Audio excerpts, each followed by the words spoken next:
Autonomic nervous system. There are two categories that you really need to understand the autonomic nervous system, and that is the adrenergic and the cholinergic sides of this system. The adrenergic, or the sympathetic nervous system, and the cholinergic, or the parasympathetic nervous system. If you don't understand these medications will not help you. So this is a really important learning plan to learn. Go back and watch all the videos on this learning plan and review this carefully. But I'm going to give you a rapid, very brief covering of this. I want you to go back and watch the other videos for a much better detailed look at this. Excuse me. So the actions of the autonomic nervous system, if you look at the four boxes, the upper left is the adrenergic. It stimulates the sympathetic nervous system.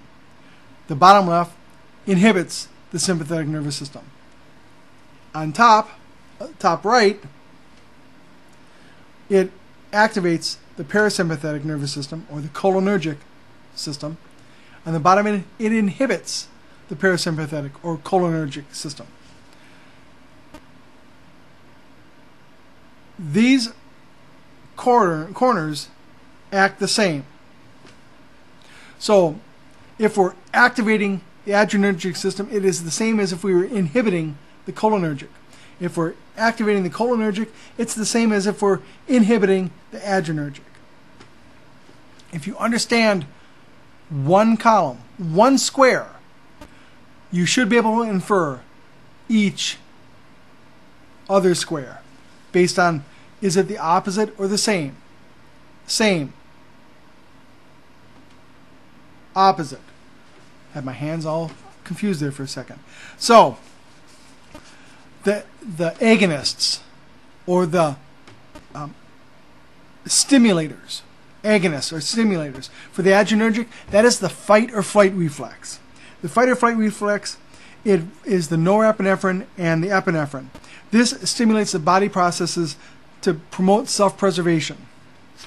We're talking increasing heart rate, increasing blood pressure, increasing respiratory rate, pulling blood from the periphery into the body core, pupils dilating, muscles getting tense, stomach shutting down. That is the fight or flight reflex. That is when you have an adrenergic agonist. So, if we look at a cholinergic agonist, that's the rest and digest. The exact opposite.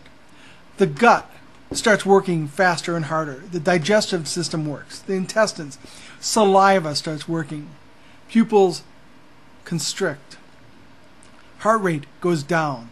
Blood pressure goes down. So the adrenergic fires up when you're scared, when you're nervous, when you're worried, when you're panicked. The cholinergic fires up after Thanksgiving feast. Everything is just shutting down slowly because you want to focus on digesting that food.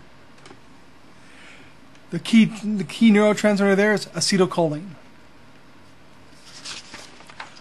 So we've got fight or flight is the sympathetic, the adrenergic agonist. That's up here. Fight or flight. That is heart pumping, breathing fast, everything getting ready to fight. Cholinergic agonist wants to just sit down and eat his food and be calm. Drooling, stomach working, heart slowing down. When we look at adrenergic drugs, we're looking at drugs that have three possible effects on the heart. They're inotropic, chronotropic, and dromotropic. Inotropic makes the heart beat really hard. The chronotropic, chrono, time, makes the heart beat very fast. The dromotropic affects the electrical transmission through the heart. So it makes the electrical pathways clearer. So those are the three key effects that it has in the heart. Now let's look at the blockers or antagonists for each. The adrenergic blocker or adrenergic antagonist, that's the bottom left, the low and slow, low heart rate, low pulse, or heart rate, low pulse, low blood pressure, not energy to the muscles. It's very low energy. The cholinergic blockers, the anticholinergics, high and dry.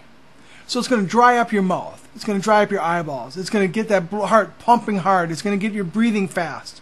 So it's going to rev things up. So you need to remember what happens in each of those four boxes.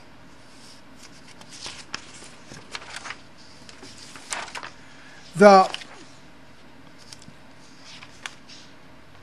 blockers, the sympathetic or the adrenergic blockers, are commonly used for heart problems. Beta blockers, alpha blockers. These are used to slow the heart down. So a alpha blocker is highly protein bound. Remember protein binding? It grabs onto that protein and it's hard for it to transmit around. Beta blockers can be selective. It can either be for the heart or the lungs. Beta 1 blockers are for the heart. One heart, beta 1. Beta 2, 2 lungs. Remember that. Beta 1 is heart. Beta 2 is the lungs. Excuse me.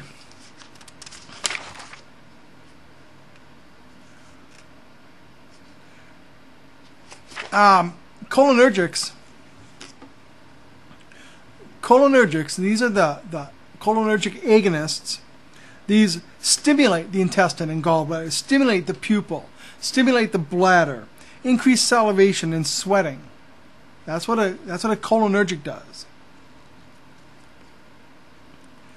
We can also use anticholinergics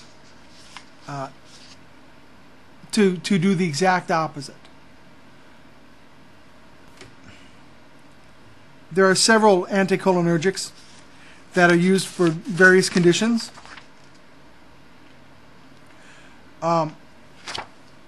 Atropine is used for cardiac disorders. Atropine, a cholinergic blocker, it's over here, so it's going to have the same effect as up here. We're going to give it down here to speed the heart up. It's used for usually bradycardia or second degree heart block. Scopolamine is an anticholinergic that's usually used on those little transdermal patches that you put behind the ear, and that's used for motion sickness. Oxybutynin is used for bladder spasms. So there are many cholinergic blockers that you'll be using as a nurse. Again, always remember the 4 squares are opposite. They're the same by the corners. They're the opposite up and down. Okay? Again, go back to all the long lectures for Learning Plan 4 to really get into this at a much greater depth. This is important to know for the rest of your nursing career.